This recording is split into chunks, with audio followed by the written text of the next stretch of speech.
Nagro-rosaryo ka ba? Mapayapang araw ng Martes Kapanalig, kapistahan ngayon ng mahal na Birheng Maria ng Santo Rosario. Pagbati po sa napakaraming mga parokya at dambana kung saan pinipintakasi ang Birhen del Rosario at mga deboto niya. At pasalamatan natin ang Panginoon sa mga biyayang tinanggap natin mula sa pagdarasal ng Santo Rosario. Ito po si Sister Rose Agtarap ng Daughters of St. Paul para sa mabuting balita. Magnilay tayo sa Ebanghelyo ayon kay San Lucas.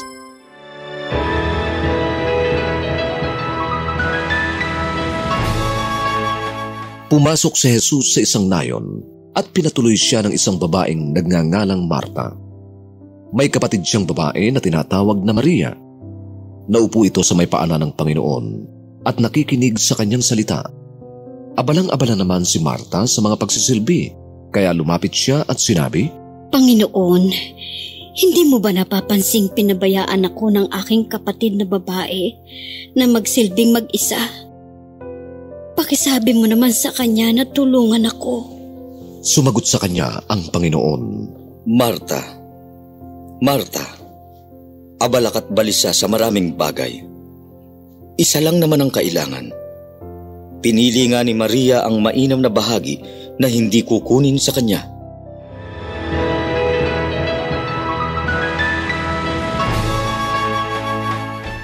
Itinuturing na buwan ng Santo Rosario ang buwan ng Oktubre. Mula sa salitang Latin ang Rosarium na nangangahulugan ng hardin ng mga rosas o pulumpon ng mga rosas.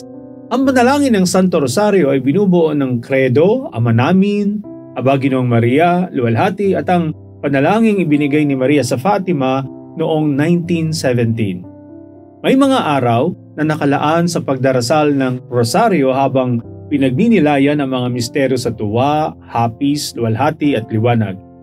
Idinagdag ni Papa Juan Pablo II noong Oktubre 16, 2002 ang 5 misteryo ng liwanag nang ilabas niya ang kanyang apostolic letter na Rosarium Virginis Mariae.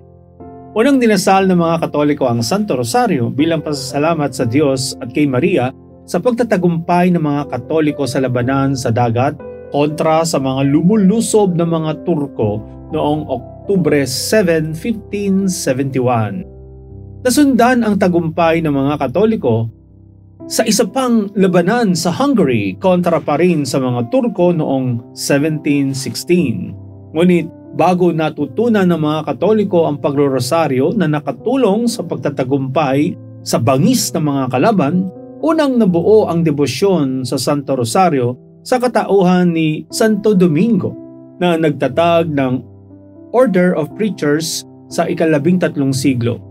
Tinanggap niya sa isang pangitain ang rosaryo mula mismo sa mga palad ng Inang Maria.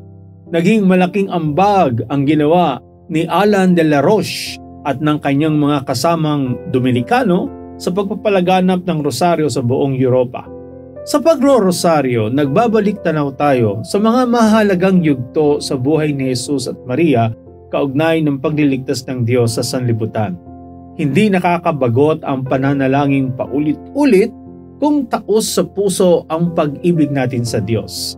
Mahalaga na tularan natin ang kababaang loob ni Maria na ipinagkatiwala ang sarili sa kapangyarihan at pag-ibig ng Diyos. Minsan, may isang matandang lalaki nasa tren nagdarasal ng rosaryo. Tinuya siya ng isang matikas na sundalo at sinabing science o agham ang bagong pag-asa ng tao at hindi pagdarasal. Ang matandang lalaking tinuya ng sundalo ay walang iba kung hindi si Louis Pasteur, isang siyentipiko na nakatuklas ng pasteurization, penicillin at vaccination. Ayon sa kanya, ang kapos at pahapyaw na pag-unawa sa science ang maglalayo sa tao sa Diyos, ngunit ang ganap na pag-unawa ang maglalapit sa atin sa Kanya. Panginoon, bigyan mo kami ng kababaang loob ni Maria at ni Louis Pasteur na hindi magmalaki sa kabila ng kanyang dakilang karunungan. Mga kapanalig, maraming salamat po sa inyong suporta sa aming misyon, lalong-lalo na sa mga donors at sponsors ng programang ito.